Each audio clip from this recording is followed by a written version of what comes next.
Assalamualaikum warahmatullahi wabarakatuh. Selamat datang kembali di channel Hikmah Misteri. Dan tentunya masih bersama saya Mas Nara. Apa kabar kalian semua? Semoga selalu baik-baik saja, sehat badannya, dilimpahkan rezekinya, dan dihindarkan dari segala mara bahaya. Amin. Di kesempatan kali ini saya akan menceritakan sebuah cerita horor dengan judul Diperkosa Dukun Demi Harta. Cerita ini ditulis oleh akun Facebook bernama Tina Astuti. Oke, seperti biasa sebelum ke ceritanya, bagi kalian yang belum subscribe channel ini, silahkan bisa subscribe dulu dan aktifkan lonceng notifikasinya agar kalian tidak ketinggalan cerita dari channel Hikmah Misteri yang akan selalu menggetarkan hati kalian. Dan jangan lupa juga untuk share dan like. Oke, terima kasih, and so get ready to be haunted.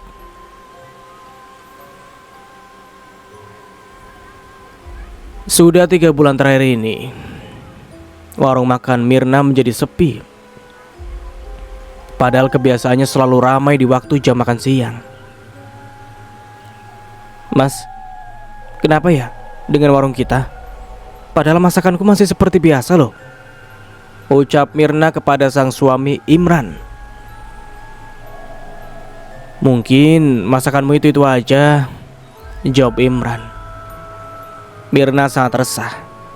Masakan yang tidak laku ujung-ujungnya selalu dibuang atau dimakan sendiri. Mau diberikan ke tetangga juga ia sungkan, karena kanan kiri warung tempat tinggal mereka juga bersebelahan dengan warung makan lain. Keesokan harinya, Mirna tetap membuka warungnya. Setelah 3 bulan menjadi sepi, Mirna selalu mengurangi porsi masakannya. Mirna, tumben menu masakannya tidak banyak lagi, ucap Iwan, pelanggan setia Mirna. Iya Wan, beberapa bulan ini memang lagi sepi, jawab Mirna. Padahal kalau jam makan siang biasanya selalu ramai. Apa orang-orang sudah bosan dengan masakanku ya? Sambung Mirna. Abang tidak pernah bosan dengan masakan adik. Masakan Dek Mirna juga selalu enak kok, goda Iwan, pelanggan setia Mirna. Apa jangan-jangan warung Dek Mirna ada yang... Ucapan Iwan menggantung perkataannya. Maksudnya apa? Tanya Mirna heran. Maksudnya ada orang yang tidak suka ya dengan warungku, lalu dibuat menjadi tidak laku lagi, sambung Mirna kepada Iwan. Nah, bisa jadi tuh dek. Coba Dek Mirna pergi ke orang pintar, usul Iwan. Orang pintar? Maksudnya dukun? Tanya Mirna serius. Mirna tampak kaget dengan usul dari Iwan tersebut, karena seumur-umur Mirna tidak pernah pergi ke dukun, dan tidak ada yang kenal dengan dukun manapun. Tampak Iwan menganggukkan kepalanya sambil menyuapkan nasi ke mulutnya. Abang ada punya kenalan dengan orang pintar. Beliau tinggal di daerah pedalaman desa Beringin. Kalau Dek Mirna mau, bisa abang kasih alamat lengkapnya kok, ucap Iwan. Orang pintar itu juga bisa memberi Dek Mirna penglaris agar warung ini selalu ramai pengunjung, sambung Iwan. Ya udahlah, nanti saja. Aku juga tidak terlalu percaya dengan orang pintar itu. Pasti suamiku juga tidak memperbolehkan, jawab Mirna menjauh dari Iwan. Sama dengan hari-hari sebelumnya, warung Mirna tampak sepi. Hanya 3 orang saja yang mampir buat makan. Sedangkan warung punya tetangga malah semakin ramai. Banyak pengunjung silih berganti untuk makan di tempat. Mirna sesekali melirik ke warung tetangga sebelah yang sedang sibuk melayani pelanggannya. Tampak yang punya warung juga membalas tatapan Mirna yang tampak menyunggingkan senyum. Entah itu senyuman apa. Hati Mirna sangat kesal. Jelas sekali Bu Sari sedang meledek Mirna yang warungnya sangat sepi tersebut. Padahal warung Bu Sari lah yang selalu sepi. Tapi akhir-akhir ini, semenjak warung Mirna yang sepi, maka selalu bertambah pelanggan Bu Sari. Sesekali Mirna memperhatikan dari jauh. Mirna sangat hafal dengan wajah-wajah mereka, yaitu pelanggan yang biasanya makan di warungnya, tiba-tiba makan di tempat Bu Sari. Hari itu, Mirna lebih awal menutup warungnya, karena sejak tadi siang sudah tidak ada lagi yang mampir. Hanya Iwanlah pelanggannya yang terakhir makan. Malam harinya Mirna mengeluhkan kembali kepada suaminya tentang warungnya yang semakin hari semakin sepi. Mas, aku mau kita pergi ke orang pintar untuk menanyakan tentang warung kita itu, pinta Mirna kepada Imran. Tutup saja warung mie itu sementara, Mir. Penghasilan Mas insya Allah cukup saja untuk menghidupi kita berdua kok, jawab Imran. Tapi Mas, sangat disayangkan kalau warung kita ditutup. Aku udah lumayan lama loh membuka warungnya. Sudah hampir 6 tahun loh Mas, sambung Mirna tidak setuju dengan pendapat sang suami. Mas tidak setuju, Mir. Kalau kita pergi ke dukun, lebih baik tutup saja. Daripada makanannya tidak laku, itu sama saja kamu membuang modal, ucap Imran. Namanya juga usaha, Mas. Kalau warung itu tutup, aku tidak ada kerjaan. Apa aku harus di rumah seharian meratapi nasib kita yang tak kunjung punya anak ini, dan selalu menunggu kedatanganmu sepulang kerja setiap sorenya? Gimana sih? Jelas Mirna dengan intonasi tinggi. Imran hanya mampu terdiam. Yang dikatakan Mirna itu sangat benar. Membuka usaha warung makan itu adalah sampingan untuk mengusir dari rasa sunyi tidak memiliki keturunan. Mirna sangat kepikiran tentang usul dari Iwan tersebut. Semalaman itu ia hanya memikirkan untuk pergi ke dukun. Kalaupun Mas Imran tidak mau pergi ke dukun, maka aku yang akan pergi seorang diri lah. Batin Mirna sudah memikirkan matang-matang. Keesokan harinya, Mirna tetap membuka warungnya. Dengan hati tak sabar ia menunggu Iwan datang. Padahal belum tentu Iwan akan makan di warung Mirna. Tapi Mirna tahu betul kalau Iwan akan datang. Mirna tahu Iwan pelanggan setianya itu sejak lama menyukainya. Tapi Mirna tidak pernah menanggapinya, walaupun Iwan beberapa kali terang-terangan menggodanya. Mirna dengan sabar menunggu jam istirahat Iwan, yang notabene pekerjaannya adalah seorang kuli bangunan. Hari ini ia tak banyak memasak lagi, sama seperti hari sebelumnya. Dua orang karyawan yang biasanya membantunya pun juga sudah diistirahatkan setelah warungnya menjadi sepi, dan hanya sesekali dipanggil Mirna kalau ia membutuhkan. Mirna, selamat siang. Pesan makanannya seperti biasa ya. Jangan lupa sama teh hangatnya, ucap Iwan tersenyum kepada Mirna sambil mengedipkan sebelah matanya. Dengan sigap Mirna mengambilkan pesanan Iwan tersebut. Setelah selesai membuatkan teh hangat, Mirna pun ikut duduk berhadapan dengan Iwan di meja yang sama. Mirna kebingungan memulai pembicaraannya dari mana. Ia merasa sungkan untuk bertanya kepada Iwan tentang alamat dukun itu. Kenapa deh Mirna? Kok seperti gelisah begitu? Ngomong aja, ucap Iwan lebih dulu.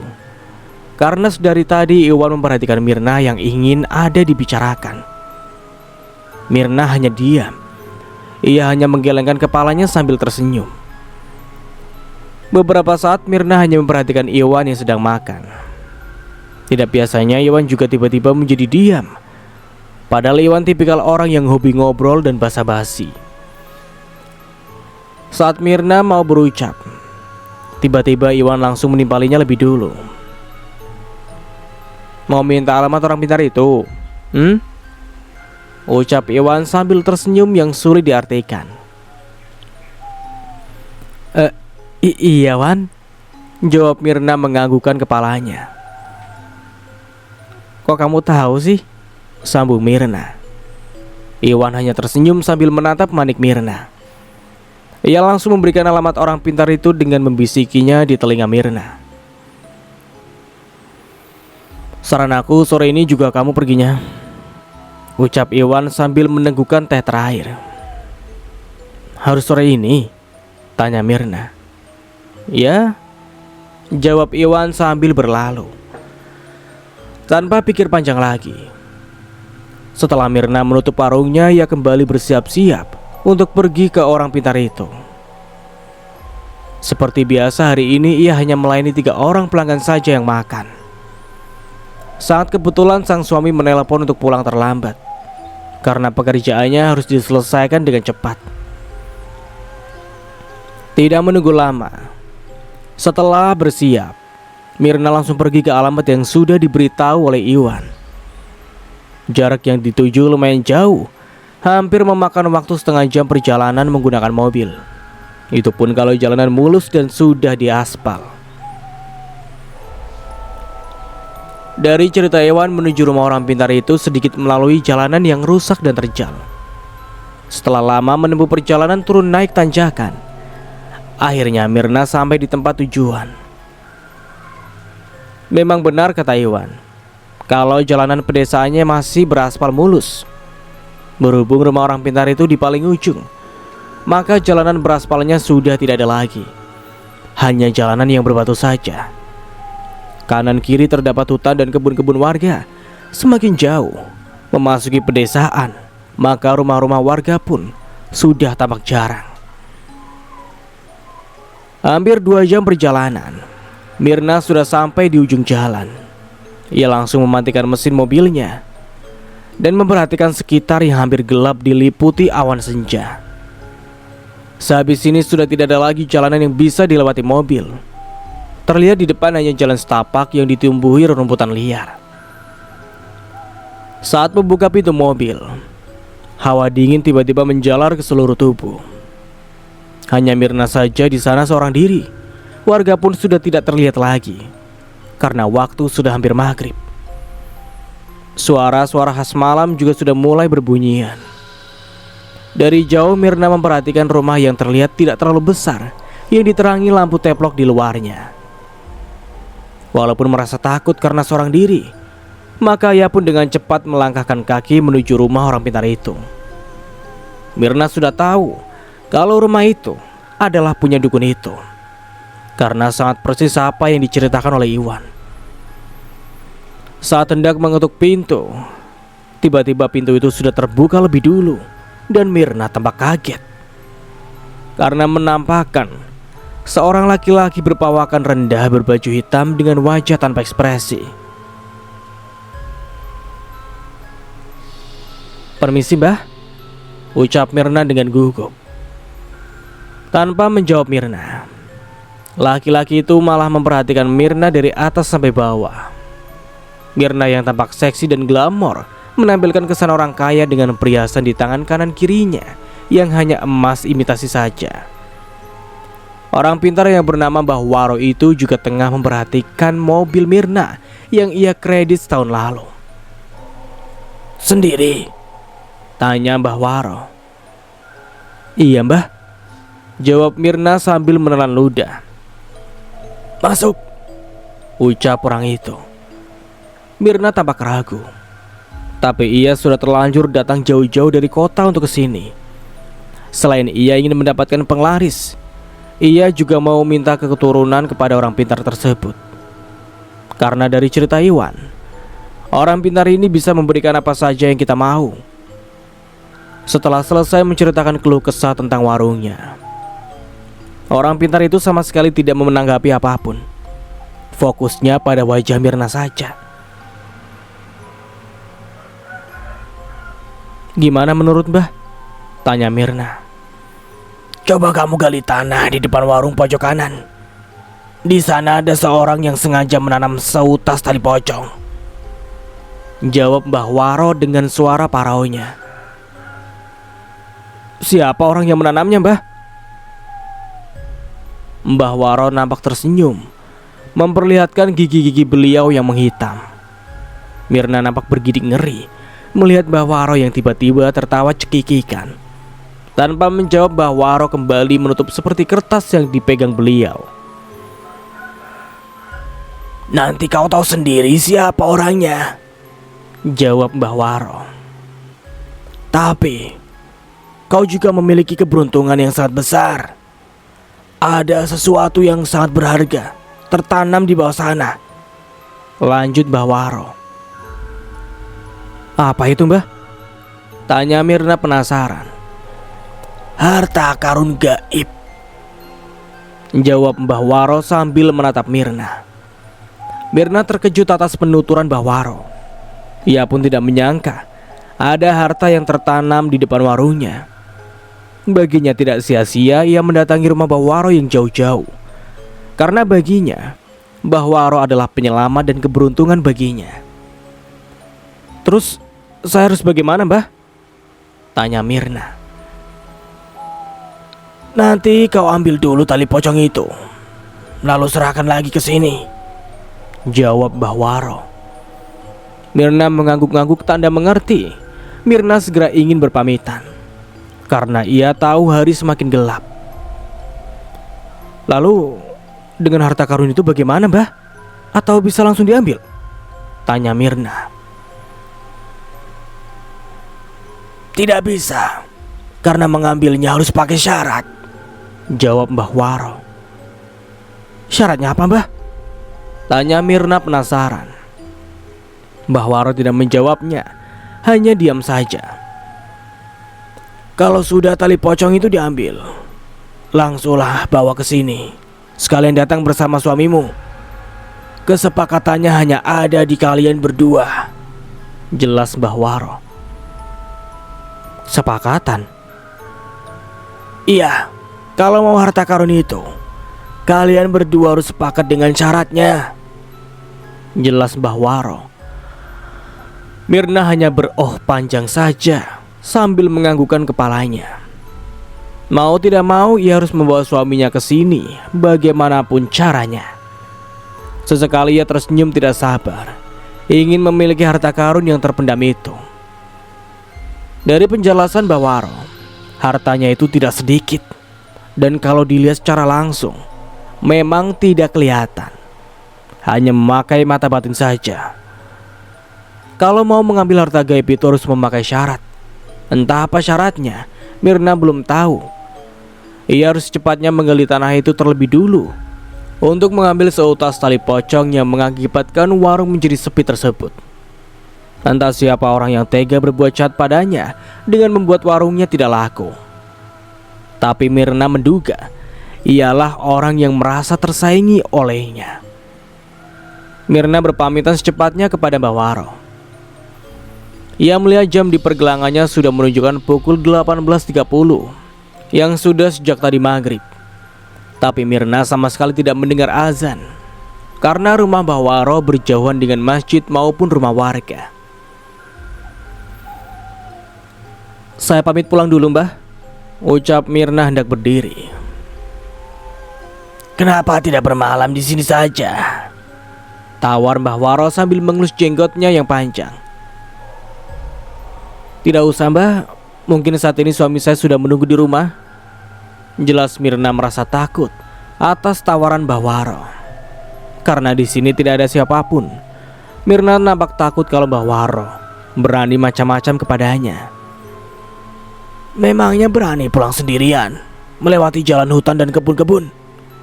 Apalagi di sini rumah warga saling berjauhan, jelas Mbah Waro menakut-nakuti Mirna. Berani saja, Mbah, jawab Mirna secepatnya berdiri dan melangkahkan kaki ke arah pintu. Mbah Waro ikut keluar mengantarkan Mirna. Tubuh renta dan sedikit bungkuk itu sangat menyeramkan ketika berada di kegelapan malam. Suara jangkrik nyaring saling bersautan di semak-semak yang rimbun mengelilingi rumah Mbah Waro. Kalau takut, jangan dipaksakan pulang, ucap Mbah Waro sambil menyentuh tangan Mirna. Mirna kaget bukan kepalang, bahkan ia tidak sengaja berteriak. Mbah Waro yang melihat ekspresi Mirna tertawa cekikikan. Angin kencang berhembus tiba-tiba. Langit yang hitam tidak berbintang, tandanya hujan akan segera turun. Bulu kuduk Mirna meremang dan bergidik ngeri. Ia takut terjadi apa-apa di jalan. "Saya pamit pulang dulu, Mbah. Permisi," ucap Mirna langsung membuka pintu mobil dan langsung menutupnya. Saat sorot lampu mobil Mirna menghadap ke jalanan yang gelap, ia melirik ke kanan kiri jalanan. Mirna segera sampai di pedesaan yang terdapat banyak rumah warga, agar jantungnya tidak selalu berdegup kencang karena ketakutan. Mirna menancapkan gas selaju mungkin sebisanya. Berhubung jalan yang terjal dan berbatu, maka mobil tidak bisa melaju dengan maksimal. Jalanan yang gelap tanpa penerangan. Sesekali Mirna melirik ke cermin untuk memastikan tidak ada yang ikut dengannya di bangku belakang. Suara petir mengagetkan Mirna, disertai dengan turunnya hujan. Dedaunan di pinggir jalan nampak melambai-lambai mengiringi kepulangan Mirna. Mirna tampak lega karena ia sudah memasuki pedesaan yang rumahnya mulai padat. Singkatnya, sesampainya di rumah, sang suami menunggu Mirna dengan harap-harap cemas. Karena sejak tadi, sang suami mencoba menelepon tetapi ponsel Mirna tidak aktif. Karena sewaktu di desa sinyal naik turun tidak memadai.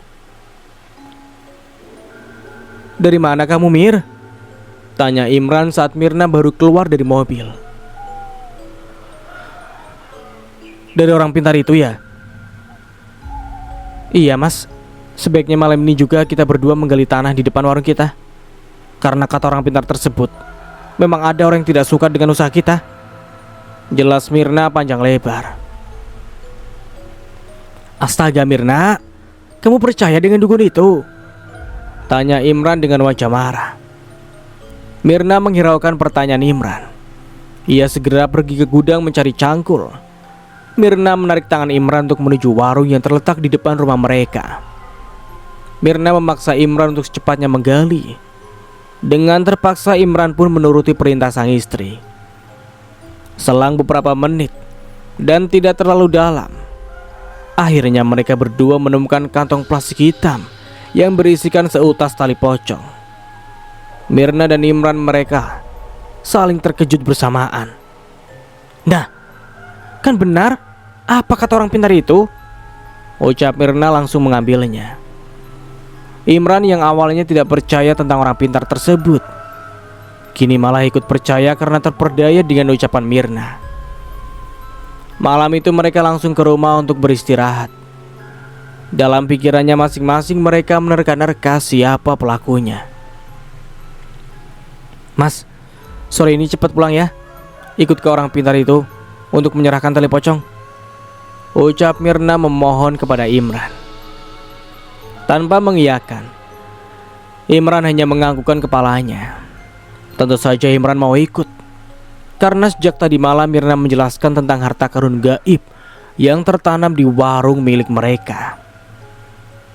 Imran yang tidak percaya tetapi harus ikut, karena Mirna terus memaksa dan tidak sabar dengan syarat yang diberikan oleh Mbah Waro agar bisa memiliki harta karun tersebut. Hari itu Mirna tidak membuka warung. Ia hanya di rumah sendirian sambil memikirkan syarat yang akan diajukan Mbah Waro.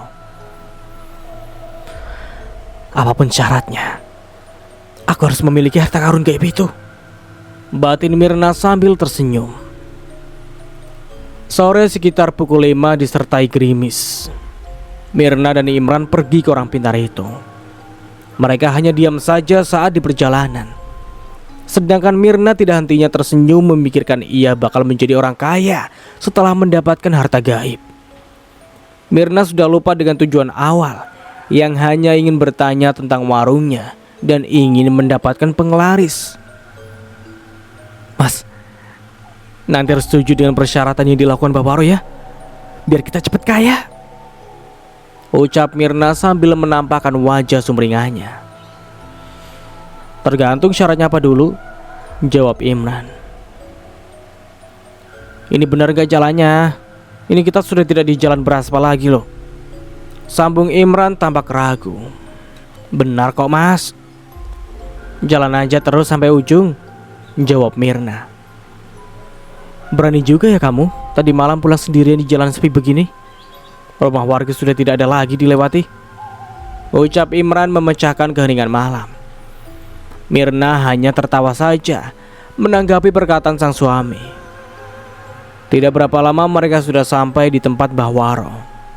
Rumah kecil dengan penerapan yang minim. "Permisi Mbah, ini saya Mirna datang," ucap Mirna sambil mengetuk pintu. Terdengar dari dalam suara kaki yang sedang menuju ke depan. Tampak Mbah Waro tersenyum sembari mempersilahkan mereka masuk. Imran sejak tadi hanya diam nampak kaget dengan Mbah Waro. Mirna menyerahkan bungkusan plastik tersebut kepada Mbah Waro. Tanpa basa-basi Mirna langsung menanyakan tentang syarat agar bisa mendapatkan harta gaib. Mbah Waro tertawa nyaring sambil mengatakan, "Ternyata kau tidak sabaran ya." "Kalian harus sepakat dulu dengan syaratnya, maka baru bisa mendapatkan harta gaib itu," jelas Mbah Waro. "Iya Mbah, syaratnya apa dulu?" tanya Mirna. "Kalian berdua harus cerai." Mirna dan sang suami sangat terkejut dengan syarat yang diajukan oleh Mbah Waro. Imran begitu mendengar syaratnya, ia menolak mentah-mentah. Ia tidak mau bercerai dengan Mirna hanya demi harta gaib itu. "Maaf Mbah, saya tidak bisa dan saya menolak. Saya tidak mau menumbalkan rumah tangga saya," tutur Imran sembari berdiri dan menarik tangan Mirna menuju keluar. "Tunggu dulu Mas, mungkin Mbah Waro akan menawarkan syarat yang lain. Coba kita dengar dulu ucap Mirna membujuk Imran. Imran yang nampak marah mencoba tenang atas bujukan dari Mirna. Mereka berdua kembali duduk, sedangkan Mbah Waro hanya tersenyum sambil memperhatikan sepasang suami istri yang sedang tidak baik-baik saja.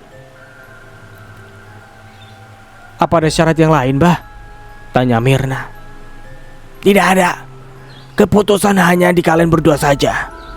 Kalau mau harta tersebut, kalian berdua harus cerai," jelas Mbah Waro.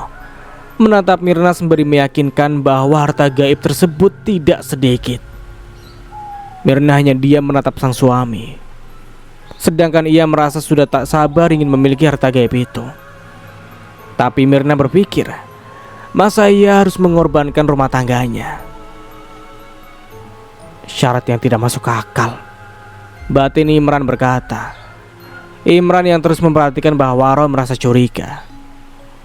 Dari tadi Mbah Waro terus menatap Mirna, sedangkan Mirna mungkin ia tidak merasa diperhatikan oleh Mbah Waro itu.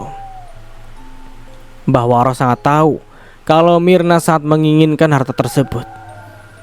Maka dengan itu Mbah Waro terus memberi harapan keberuntungan besar kepada Mirna. "Terserah kalian berdua saja, tapi begitulah syaratnya," tutur Mbah Waro. "Itu bukan syarat Mbah, tapi menumbalkan," jawab Imran dengan intonasi tinggi. Mbah Waro hanya tertawa saja sambil berkata, "Hartanya tidak sedikit. Kalau kalian bercerai, hartanya bisa dibagi dua. Maka kalian sama-sama menjadi kaya." "Tidak Mbah, saya tidak mau," jawab Imran dengan tegas. Mirna hanya diam saja. Ia tidak bisa memutuskan secara sepihak, karena ia juga tidak tega dengan Imran. "Ayo Mirna, kita pulang aja," ajak Imran kembali menarik tangan Mirna. "Ya sudah Mbah, kami berdua pamit pulang dulu," ucap Mirna berpamitan dengan Mbah Waro. "Silakan, tapi pikirkanlah lebih dulu. Kalau setuju dengan syarat yang sudah saya ajukan, segeralah kembali ke sini," ucap Mbah Waro kembali mengingatkan bahwa ada harta karun gaib yang terpendam di depan warung Mirna. "Keberuntungan besar ada di tanganmu Mirna," sambung Mbah Waro sambil mengasihkan sesuatu ke tangan Mirna. Mirna tidak tahu jelas apa yang diberikannya Mbah Waro. Ia langsung memasukkannya ke dalam tasnya. Imran dari tadi sudah masuk ke mobil terlebih dahulu. Ia sangat marah dan tidak percaya kepada orang pintar tersebut. Bisa saja ia karena menyukai Mirna, maka memberikan syarat terus dengan menumbalkan rumah tangga. Sudahlah Mir, kamu jangan percaya dengan dukun itu, ucap Imran sembari melajukan mobilnya membelah pekatnya malam. Mirna hanya diam saja. Ia pun juga tidak mau sebenarnya bercerai dengan suami. Kamu jangan lagi datang ke tempat dukun itu lagi, apalagi sendirian. Bahaya Mir. Kamu itu perempuan. Letak rumah Mbah Waro itu jauh dengan orang. Mas takut kalau dukun itu berlaku jahat kepadamu, jelas Imran. Iya mas, jawab Mirna dengan singkat. Sesampainya mereka di rumah, Mirna tampak murung. Ia kepikiran dengan harta gaib itu, karena terus diiming-imingi oleh Mbah Waro. Tapi ia juga dilema, bagaimana caranya agar bisa tidak harus bercerai dengan suaminya. Imran yang sejak tadi sudah tertidur nampak sangat pulas. Dengan hati-hati Mirna turun dari ranjang untuk mengambil tasnya di ruang tamu.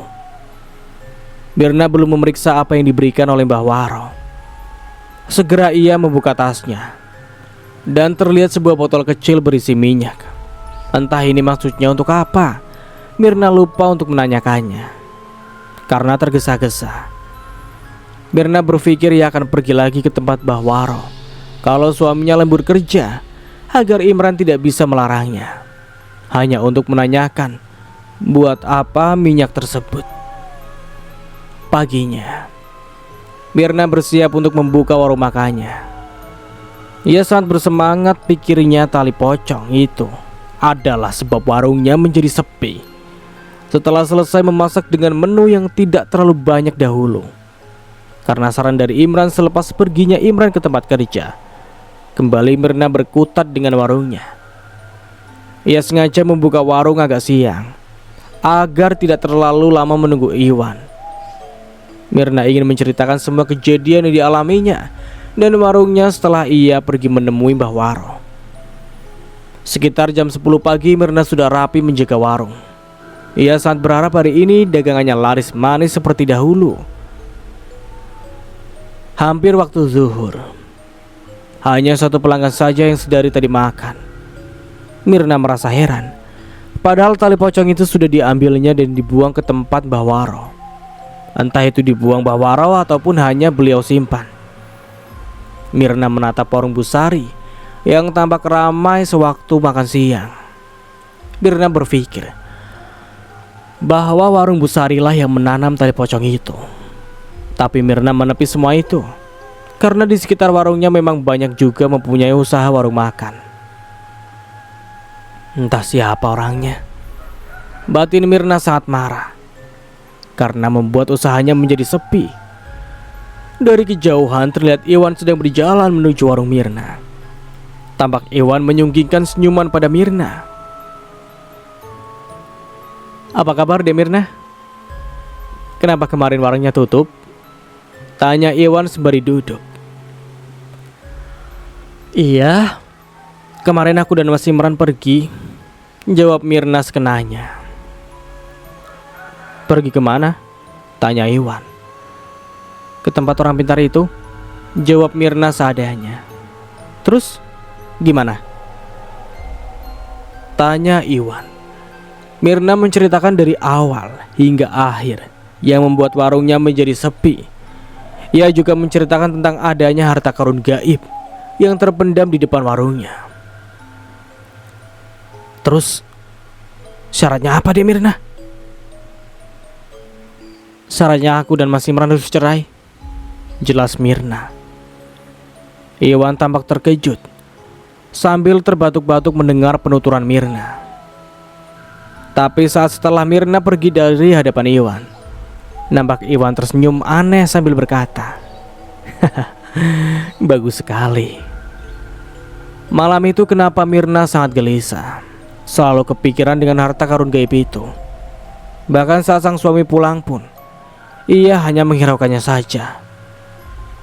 Hari-hari yang dilalui Mirna tampak hambar dan selalu dibayang-bayangi dengan syarat yang diajukan Mbah Waro waktu lalu. Minyak yang diterima Mirna masih ada di dalam tasnya. Ia belum sempat untuk kembali mendatangi rumah Mbah Waro karena sang suami selalu pulang cepat. "Mas, aku mau bicara dengan kamu," ucap Mirna saat sedang di kamar. "Bicara saja," jawab Imran dengan lembut. "Mas, aku minta cerai." "Apa-apaan kamu, Mirna? Jangan dijadikan alasan hanya demi harta yang tidak pasti itu. Bisa saja dukun itu berbohong," jelas Imran menampakkan kemarahan. Mirna yang sedang kalut karena kepikiran harta dan kepikiran tentang warungnya yang masih saja menjadi sepi, maka ia pun memilih jalan untuk bercerai karena sudah terperdaya oleh Mbah Waro. "Bukan itu, Mas. Aku merasa hubungan kita tidak bisa dipertahankan lagi dan sudah memasuki pernikahan ke-6. Kita pun belum juga dikaruniai anak," tutur Mirna. Imran hanya diam, tapi ia sangat mencintai Mirna. Ia pun sudah menerima Mirna padanya. Soal anak bisa saja Tuhan kapanpun waktunya akan memberikan mereka keturunan. "Aku tidak percaya hanya anak alasanmu. Sejak beberapa hari kau kenal dengan dukun itu, maka kulihat kau juga mulai berubah. Setiap harinya kau hanya membicarakan harta gaib yang tak pasti itu," ucap Imran tak kalah nyaring. "Kamu lihat sendiri kan? Warungmu masih saja sepi, padahal tali pocong itu sudah diambil. Kau itu dibohongi, Mirna," sambung Imran sembari meninggalkan Mirna. "Tapi Mas, sudah Mirna," sanggah Imran. Mirna hanya berdiam diri di kamar, sedangkan Imran pergi ke ruang tamu untuk menenteramkan emosinya. Paginya masih seperti biasa. Mirna selalu melayani Imran menyiapkan makanan. Tapi kali ini Mirna hanya diam, tidak seperti sebelumnya yang selalu membicarakan tentang warungnya ataupun harta gaib. "Jangan diam saja, Mirna. Aku hanya memintamu untuk selalu bersama denganku, dan jangan lagi meminta aku untuk menceraikanmu," ucap Imran sembari mencium pucuk kepala Mirna sebelum pergi bekerja. "Sebaiknya kamu istirahat saja hari ini, tak perlu membuka warung," sambung Imran. Imran hanya staf biasa yang mempunyai gaji tidak terlalu besar, tapi kalau untuk menghidupi keluarga mereka sehari-hari masih berkecukupan. Mirna mengembuskan nafas berat. Ia pun merasa capek sebenarnya, selalu memikirkan usaha dan harta gaib itu. Baginya ini bukan menubalkan rumah tangganya, tapi begitulah syaratnya.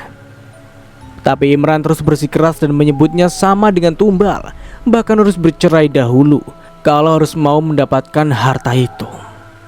Sangat aneh, ucap Imran waktu lalu. Mirna memang tidak membuka warungnya hari ini, karena ia pun merasa malas harus melihat warung-warung punya tetangga terus ramai pengunjung. Pagi itu Mirna berinisiatif untuk pergi keluar untuk membeli bahan pokok di toko sembako. Setelah selesai berbelanja di toko sembako, Mirna langsung pulang.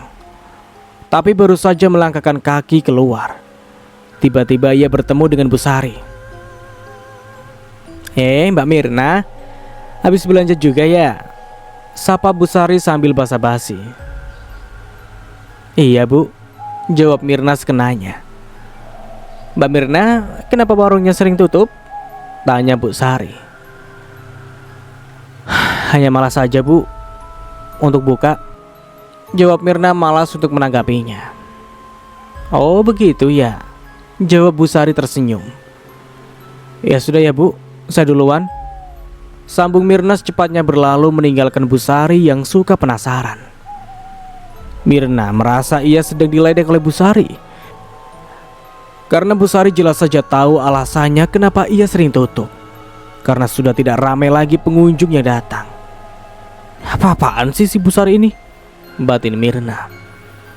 Mirna merasa dongkol dengan pertanyaan dan sikap Bu Sari sewaktu di toko sembako tadi. Ia merasa dugaannya benar. Ada sangkut pautnya Bu Sari dengan tali pocong yang digalinya waktu lalu.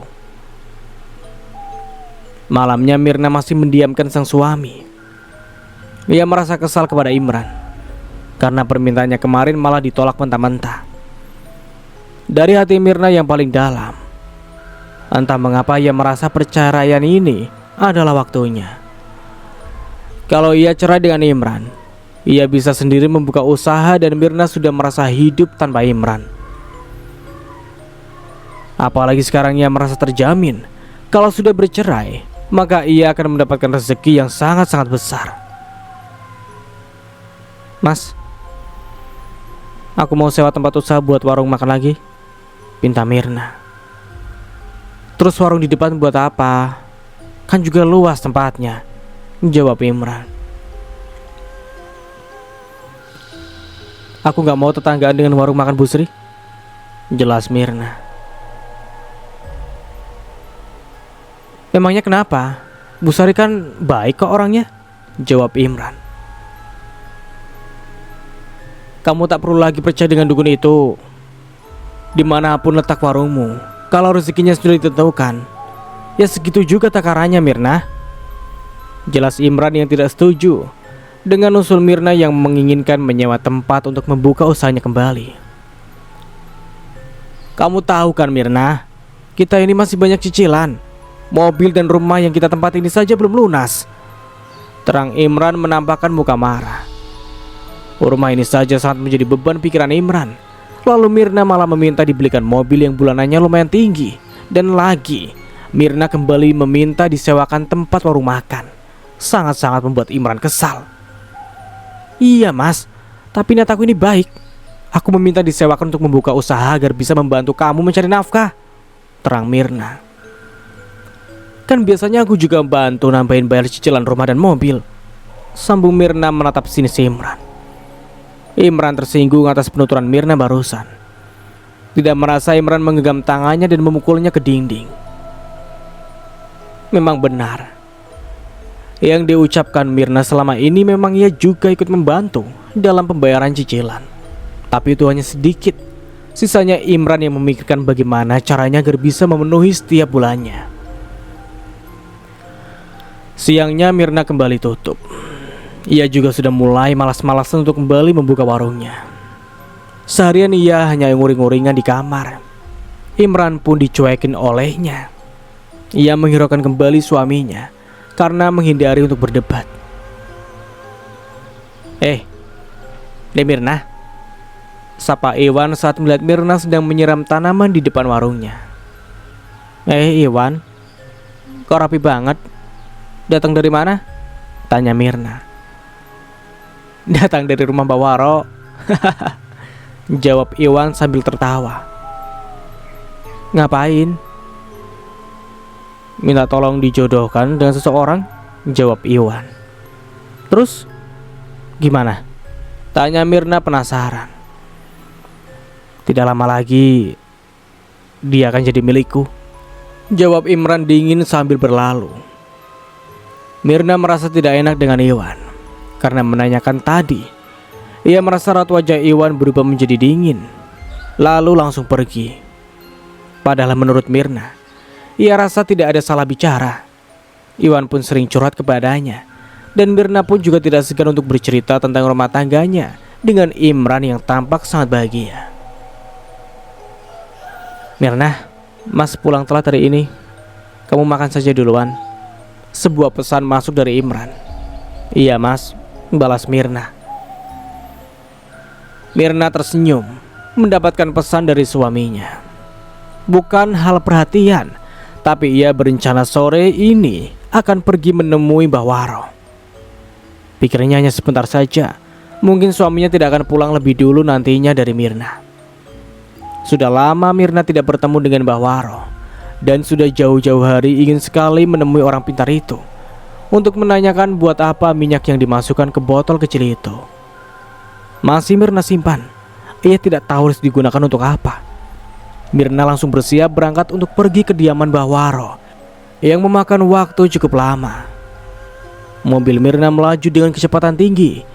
Ia terlihat tergesa-gesa karena takut ketahuan sang suami, karena sudah ingkar janji tidak akan pernah menemui orang pintar itu lagi. Seperti kesetanan, Mirna hampir saja menabrak pengendara lain Kini Mirna sudah mulai memasuki pedesaan terpencil yang tidak banyak rumah-rumah. Sekarang ia sudah melewati jalanan yang mulai terjal. Mobil yang awalnya bisa melaju dengan leluasa, sekarang hanya bisa imbang rendah. Senja hari sudah tiba di depan rumah Mbah Waro, yang pintunya seperti biasa tertutup dengan rapat. Angin sepoi-sepoi mengiringi langkah Mirna menuju pekarangan rumah Mbah Waro yang dipenuhi rerumputan. Mirna yang selalu tampil menawan dan glamor, seakan orang kaya. Tok tok tok. Permisi Mbah, ini saya Mirna, panggil Mirna sembari mengetuk pintu Mbah Waro. Mbah Waro yang tidak terlalu tinggi dan sedikit bungkuk sesegera mungkin membukakan pintu untuk Mirna dengan cepat. Penampilan Mbah Waro seperti biasa, berbaju hitam dengan kuku jari yang panjang. Mana suamimu? Tanya Mbah Waro. Tidak ikut Mbah, jawab Mirna. Terus mau apa kesini? Saya mau menanyakan tentang botol berisi minyak ini Mbah. Saya lupa kemarin menanyakannya, jelas Mirna sambil memperlihatkan botol kecil. Kemarin bukannya kau minta penglaris usaha? Dan itulah penglarisnya, jawab Mbah Waro. Oh begitu Mbah. Terus cara penggunaannya bagaimana? Minyak itu disimpan biasa saja, tapi harus diletakkan di tempat penyimpanan uang di warungmu, jelas Mbah Waro. Oh iya Mbah, jawab Mirna menganggukkan kepalanya tanda mengerti.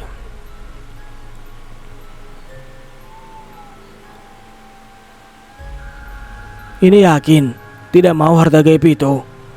Tanya Mbah Waro kemudian. Sebenarnya mau, tapi Mbah, syaratnya terlalu berat. Suami saya tidak setuju, jawab Mirna. Kau sendiri setuju tidak? Tanya Mbah Waro. Mirna diam saja. Ia sebenarnya ingin mengatakan kalau masih cinta, tapi tiba-tiba lidahnya menjadi keluh, seperti tidak diperbolehkan untuk menjawab. Kalau sudah tidak cinta lagi jangan dipaksakan. Lebih baik kau cerai saja, tutur Mbah Waro. Terlihat jelas dari auramu, kau menunjukkan keterpaksaan menjalani rumah tangga dengan suamimu, hanya tidak tega dengan pasanganmu. Lalu kau malah menyakiti dirimu sendiri, sambung Mbah Waro. Entah kenapa Mirna terus saja diam, tidak bisa berkata sepatah kata pun. Hanya Mbah Waro lah yang tidak hentinya berbicara menerka-nerka tentang perasaannya. Tapi ada benarnya juga kata Mbah Waro. Sepertinya memang tidak cinta lagi, melainkan ia hanya bertahan karena tidak tega dengan Imran. Betul juga kata Mbah Waro, batin Mirna. Mbah Waro seperti sengaja memberikan ucapan-ucapan yang melontarkan bahwa Mirna tidak mencintai Imran lagi. Mbah Waro sangat tahu setelah itu Mirna berpikir kembali untuk meminta cerai kepada sang suami. Kau merasa tidak dengan perubahan sikap Imran? Sepertinya akhir-akhir ini ia sering memarahimu bukan? Terka Mbah Waro. Iya Mbah, itu menunjukkan bahwa Imran pun juga mulai bosan denganmu. Ia bertahan hanya kasihan karena kau sekarang tidak memiliki siapapun. Anak saja kau tidak punya, tutur Mbah Waro menjelek-jelekan Imran. Dek. Mirna merasa ada hantaman keras di dadanya saat Mbah Waro mengatakan Imran hanya kasihan karena Mirna tidak memiliki siapapun, bahkan anak sekalipun. Kalian ada periksa sebelumnya ke rumah sakit tentang kesehatan kalian berdua? Tanya Mbah Waro. Sudah Mbah, tapi kami berdua sehat-sehat saja. Tidak ada masalah di antara kami yang terlambat mempunyai keturunan, jawab Mirna jujur. Karena memang benar, Mirna dan Imran tidak ada masalah kesehatan reproduksi di antara mereka. Hanya masalah waktu saja yang belum tepat saatnya memiliki keturunan. Sebenarnya masalahnya ada di suami kamu, ucap Mbah Waro. Mirna kaget. Ia membelalakan matanya tidak percaya. Ternyata masalahnya ada di sang suami. Dan sampai di sini dulu ceritanya. Nantikan kelanjutan ceritanya di part berikutnya. Dari saya mohon maaf bila ada salah kata atau dalam penyampaian cerita. Akhir kata, wassalamualaikum warahmatullahi wabarakatuh. Sampai jumpa di video berikutnya. Bye bye.